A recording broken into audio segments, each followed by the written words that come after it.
हमीरपुर बेतवा नदी के निर्माणाधीन पुल का गिरा स्लैब, 6 मजदूरों की मौत, कई लोग हुए घायल। जिले में गुरुवार देर रात आए तेज आंधी तूफान और बारिश के बीच एक बड़ा हादसा हो गया।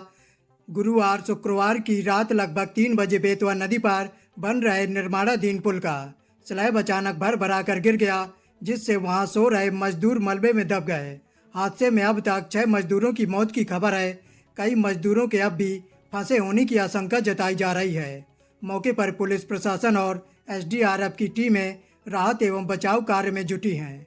यह हादसा थाना ललपुरा क्षेत्र के मोरा कांदर परसनी और थाना कुरारा क्षेत्र के नैथी गांव को जोड़ने वाले निर्माणाधीन पुल पर रात करीब 3 बजे हुआ।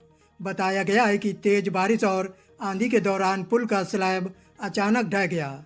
उस समय कई मजदूर स्लैब के नीचे और आसपास सो रहे थे। स्लैब गिरते ही मौके पर चीख पुकार मच गई और अफरा तफरी का माहौल बन गया। हादसे में जान गंवाने वाले मजदूरों की पहचान लोकेंद्र निषाद 22 वर्ष, कुलदीप निषाद 19 वर्ष, सावंत यादव 28 वर्ष, सभाजीत 30 वर्ष और पुष्पेंद्र सिंह चौहान 34 वर्ष के रूप में हुई है। वहीं राजेश पाल 42 वर्ष नामक मजदूर के अभी भी मलबे में दबे होने की आशंका बताई गई है। रेस्क्यू टीम जेसीबी और अन्य उपकरणों की मदद से मलबा हटाने में लगी हुई है। घटना की सूचना मिलते ही स्थानीय ग्रामीण भी मौके पर पहुंच गए और बचाव कार्य में मदद करने लगे। प्रशासन ने घायलों को तत्काल अस्पताल पहुंचाया। अधिकारियों का कहना है कि राहत कार्य तेजी से चलाया जा रहा है और सभी मजदूरों को सुरक्षित निकालने की कोशिश की जा रही है। मुख्यमंत्री योगी आदित्यनाथ ने हादसे पर गहरा शोक जताया है।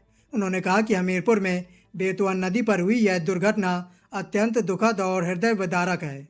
मुख्यमंत्री ने जिला प्रशासन को एसडीआरएफ के साथ मिलकर राहत और बचाव कार्य तेजी से संचालित करने के निर्देश दिए हैं। साथ ही उन्होंने दिवंगत मजदूरों के परिजनों के प्रति संवेदना व्यक्त करते हुए घायलों को जल्द स्वस्थ होने की कामना की है। कल रात को एक सूचना प्राप्त हुई थी कि जैसे यहाँ पे जो बेतवा नदी पर जो पुल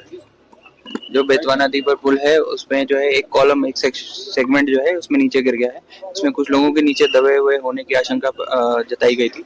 इसको सूचना जैसे ही प्राप्त हुई पुलिस और प्रशासन यहाँ मौके पर पहुंचे और एसडीआरएफ को भी तत्काल रूप से बुलवा दिया गया। एसडीआरएफ कल रात में ही यहाँ पर, जैसा कि डीएम साहब ने अवगत कराया, यहाँ पे पहुंच गई थी और इनमें जो 3 लोग थे जो फंसे हुए थे उनको सुचारू रूप से जो है बाहर निकाल लिया गया, उनका रेस्क्यू हो गया है। अभी जो बताया जा रहा है संख्यात्मक रूप से वो 6 लोग जो है जिनके ऊपर गिरा था उसमें से 2 लोग की बॉडीज भी निकाल दी गई हैं। इस समय जो कारण है वो अभी जो है जांच उपरांत जो है बताए क्या है, लेकिन जैसे कि कल एडवाइजरी जारी की गई थी और कल जो है पानी बहुत बरस रहा था और विंड्स और जो हवा बहुत तेज चल रही थी, तो उसकी वजह से जो प्रथम दृष्टया जो बात सामने आ रही है कुछ इस प्रकार है कि शायद उस वजह से हुआ हो, परंतु विस्तृत रूप से जांच की जाएगी और जांच उपरांत जो कार्रवाई होगी उससे आपको अवगत कराया जाएगा। सर, निश्चित रूप से ये जो पूरा मामला है कि भ्रष्टाचार अनियमितता से जुड़ा हुआ समझ में आ रहा है, तो क्या सर इसमें एफआईआर के आदेश भी आगे हो सकते हैं? देखिए, अभी पहले हमारी मुख्य रूप से प्राथमिकता है कि जो लोग यहाँ पर फंसे थे उनको निकलवाना और जो नीचे दबे हैं उनको बाहर निकलवा के, और उसके बाद जैसा भी जो जांच उपरांत और जो भी हमारे जांच के बाद जो बात तथ्य सामने आते हैं उन तथ्यों के आधार पर कार्रवाई की जाएगी। जी।